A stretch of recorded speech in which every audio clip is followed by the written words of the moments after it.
Hi, ಎಲ್ಲರಿಗೂ ನಮಸ್ಕಾರ. ಗೌರಿ ಗಣೇಶ ಹಬ್ಬದ ಆರ್ಥಿಕ ಶುಭಾಶಯಗಳು. ಇವತ್ತು ಹಬ್ಬದ ಸ್ಪೆಷಲ್ಲು ಬೇಳೆ ಒಬ್ಬಟ್ಟು ಮಾಡ್ತಾಯಿದ್ದೀವಿ. ಬೇಳೆ ಒಬ್ಬಟ್ಟಿಗೆ ಏನೇನು ಬೇಕು ಅಂತ ನೋಡೋಣ. ಮೊದಲು ಒಬ್ಬಟ್ಟಿಗೆ ಮೈದಾ ಕಲಸಿಟ್ಕೊಳ್ಳೋಣ. ಮೈದಾ ಕಲಸಿಟ್ಕೊಳ್ಳೋಕ್ಕೆ ಸ್ವಲ್ಪ ಚಿರೋಟಿ ರವೆ ಹಾಕ್ಕೊಳ್ಳೋಣ, ಸ್ವಲ್ಪ ಮೈದಾ ಹಿಟ್ಟು, ಒಂದು 2 ಚಿಟಿಕೆ ಅರಿಶಿಣ ಪುಡಿ, ಇನ್ನೊಂದು ಸ್ವಲ್ಪ ನುಣ್ಣುಪ್ಪು ಹಾಕ್ಕೊಂಡು ನೀರು ಹಾಕ್ಕೊಂಡು ಚೆನ್ನಾಗಿ ಹದವಾಗಿ ಕಲಿಸ್ಕೊಳ್ಳೋಣ. ಗೌರಿ ಗಣೇಶ ಹಬ್ಬ ಅಂದ್ರೇ ಸ್ವೀಟೇ ತುಂಬ ಸ್ಪೆಷಲ್ ಆಗಿರುತ್ತೆ. ಅದರಲ್ಲಿ ಗೌರಿಗೋಸ್ಕರ ಒಬ್ಬಟ್ಟು, ಗಣೇಶನಿಗೆ ಮೋದಕ, ಕಡುಬು ಮಾಡೋದೇ ಒಂದು ಶ್ರೇಷ್ಠ. ಅದರಲ್ಲೂ ಮೋದಕ ಪ್ರಿಯ ಗಣೇಶನಿಗಂತೂ ಮೋದಕ ಮಾಡಿಡೋದೇ ತುಂಬ ಖುಷಿ.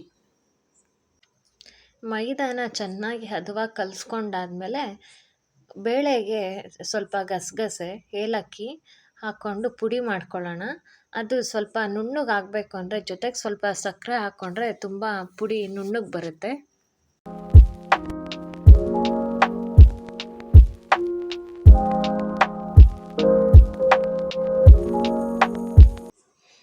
ಏಲಕ್ಕಿ, ಗಸಗಸೆ ಮತ್ತು ಸಕ್ಕರೆನ ಚೆನ್ನಾಗಿ ಫೈನ್ ಪೌಡರ್ ಮಾಡ್ಕೊಂಡ್ಮೇಲೆ ಬೆಂದಿರೋ ಅಂಥ ಬೇಳೆಲಿರೋ ನೀರನ್ನ ಬಸ್ಕೊಳ್ಳೋಣ.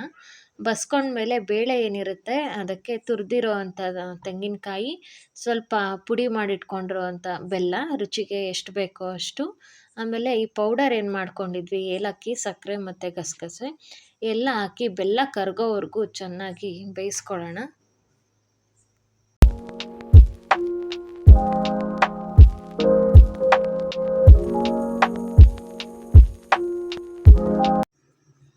ಇದಿಷ್ಟು ಇಂಗ್ರೀಡಿಯೆಂಟ್ಸ್ ಹಾಕಿದ್ಮೇಲೆ ಅದನ್ನು ತುಂಬ ಚೆನ್ನಾಗಿ ಮಿಕ್ಸ್ ಮಾಡಿಕೊಂಡು ಬೆಲ್ಲದಲ್ಲಿರೋ ಪಾಕ ಎಲ್ಲ ಬಿಟ್ಕೊಳ್ಳೋವರೆಗೂ ಚೆನ್ನಾಗಿ ಬೇಯಿಸ್ಕೋಬೇಕು. ಅದು ತುಂಬ ಸಾಫ್ಟಾಗಿ ಆಗುತ್ತೆ ಬೆಲ್ಲ ಎಲ್ಲ ಕರಗಿದ ಮೇಲೆ. ಬೇಳೆನೂ ತುಂಬ ಚೆನ್ನಾಗಿ ಬೆಂದಿರುತ್ತೆ. ಇದೆಲ್ಲ ರೆಡಿ ಆದಮೇಲೆ ಹೂರಣನ ರುಬ್ಬಿಟ್ಕೋಬೇಕು. ಮಿಕ್ಸಿಲಾದರೂ ಆಯಿತು, ಗ್ರೈಂಡರಲ್ಲಾದರೂ ಆಯಿತು, ಅಥವಾ ಒಳ್ಕಲ್ಲಲ್ಲಿ ರುಬ್ಬಿಟ್ಕೊಂಡು ತುಂಬ ಚೆನ್ನಾಗಿ ಟೇಸ್ಟ್ ಬರುತ್ತೆ. ನೆಕ್ಸ್ಟು ಒಂದು ಕವರ್ಗೆ ಎಣ್ಣೆ ಹಚ್ಬಿಟ್ಟು ಮೈದಾ ತೊಗೊಂಡು, ಮೈದಾದಲ್ಲಿ ನಮ್ಗೆ ಯಾವ ಸೈಜ್ ಬೇಕೋ ಅಷ್ಟು ಹೂರಣ ತೊಗೊಂಡು ಅದನ್ನು ಫಿಲ್ ಮಾಡಿ ಚೆನ್ನಾಗಿ ತೆಳ್ಳವಾಗಿ ತಟ್ಕೋಬೇಕು.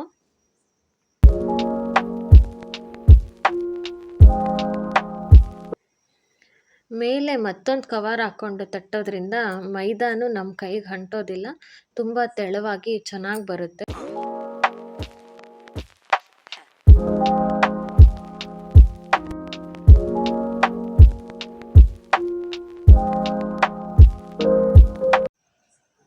ಈಗ ಬಿಸಿ ಮಾಡಿಟ್ಕೊಂಡಿದ್ದಂಥ ಪ್ಯಾನ್ಗೆ ಸ್ವಲ್ಪ ಎಣ್ಣೆನ ಹಚ್ಚಿ, ಪ್ಯಾನ್ ಚೆನ್ನಾಗಿ ಬಿಸಿ ಆದಮೇಲೆ ತಟ್ಟಿಟ್ಕೊಂಡಿರೋ ಅಂಥ ಒಬ್ಬಟ್ಟನ್ನ ಹಾಕಿ ಚೆನ್ನಾಗಿ ಬೇಯಿಸ್ಕೊಳ್ಳೋಣ.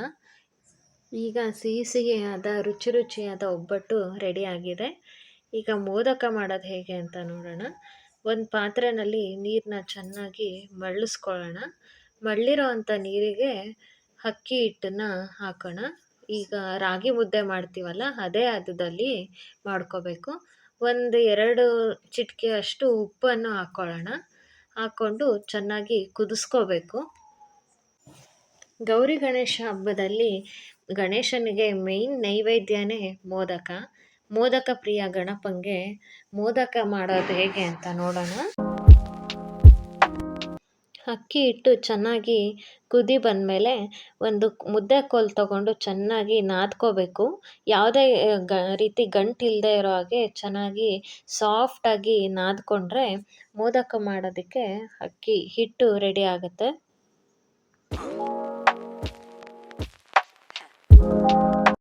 ಚೆನ್ನಾಗಿ ಬೇಯಿಸಿರೋ ಅಂಥ ಹಿಟ್ಟನ್ನು ಒಂದು ಪ್ಲೇಟ್ಗೆ ಎಣ್ಣೆ ಹಚ್ಕೊಂಡು ತುಂಬ ಸಾಫ್ಟಾಗಿ, ಸ್ವಲ್ಪ ನೀರು ಮತ್ತು ಎಣ್ಣೆನ ಕೈಗೆ ಮಾಡಿಕೊಂಡು ತುಂಬ ಸಾಫ್ಟಾಗಿ ನಾದ್ಕೋಬೇಕು.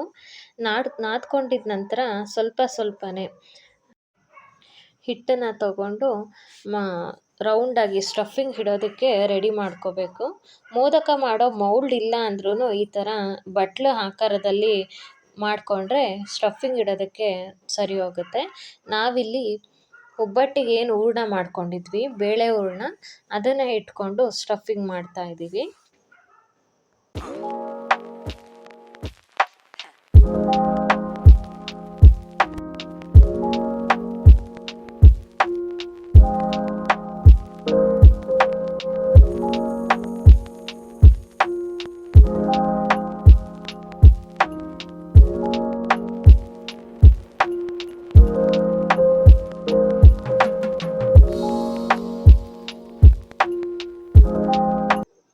ಸ್ಟಫಿಂಗ್ ಇಟ್ಟ ತಕ್ಷಣ ಕ್ಲೀನಾಗಿ ಅದನ್ನು ಜೋಡಿಸ್ಕೋಬೇಕು, ಎಲ್ಲೂ ಬಿಡಿ ಆಗಿರಬಾರ್ದು.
ಸೊ ಇದೇ ರೀತಿಯಾಗಿ ನಮ್ಗೆ ಎಷ್ಟು ಬೇಕೋ ಅಷ್ಟು ಮೋದಕನ, ನಿಮಗೆ ಸ್ಟಫಿಂಗ್ ಬೇರೆ ರೀತಿಯೂ ಮಾಡ್ಕೋಬೋದು. ಕಡಲೆ ಬೀಜ, ಕಡಲೆ ಪುಡಿ ಎಲ್ಲ ಹಾಕಿ, ಬೆಲ್ಲ ಹಾಕಿ, ಏಲಕ್ಕಿ ಎಲ್ಲ ಹಾಕಿ ಸ್ಟಫಿಂಗ್ಗೆ ಪೌಡರ್ ಬೇರೆ ರೀತಿಯೂ ರೆಡಿ ಮಾಡ್ಕೋಬೋದು. ನಾವಿಲ್ಲಿ ಒಬ್ಬಟ್ಟಿಗೆ ಏನು ಹೂರಣ ಮಾಡಿಟ್ಕೊಂಡಿದ್ವಿ, ಬೇಳೆ ಹೂರಣ, ಅದನ್ನೇ ಹಾಕಿ ಸ್ಟಫಿಂಗ್ ಮಾಡ್ಕೊತಾ ಇದ್ದೀವಿ.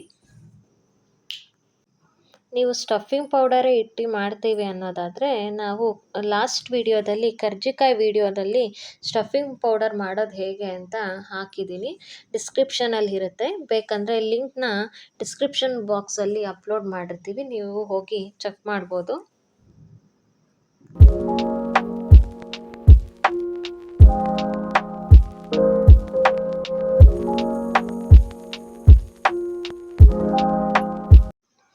ಈಗ ನಮ್ಮನೆ ಗೌರಿಗೆ ಸಿಹಿಯಾದ ಒಬ್ಬಟ್ಟು, ನಮ್ಮನೆ ಮುದ್ದು ಗಣೇಶನಿಗೆ ಮೋದಕ ಎರಡೂ ರೆಡಿಯಾಗಿದೆ.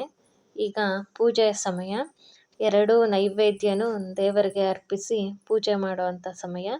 ಎಲ್ಲರಿಗೂ ಗೌರಿ ಗಣೇಶ ಒಳ್ಳೇದು ಮಾಡಲಿ ಅಂತ ಹೇಳ್ತಾ, ಗೌರಿ ಗಣೇಶ ಹಬ್ಬದ ಶುಭಾಶಯಗಳು ಮತ್ತೊಮ್ಮೆ ಎಲ್ಲರಿಗೂ.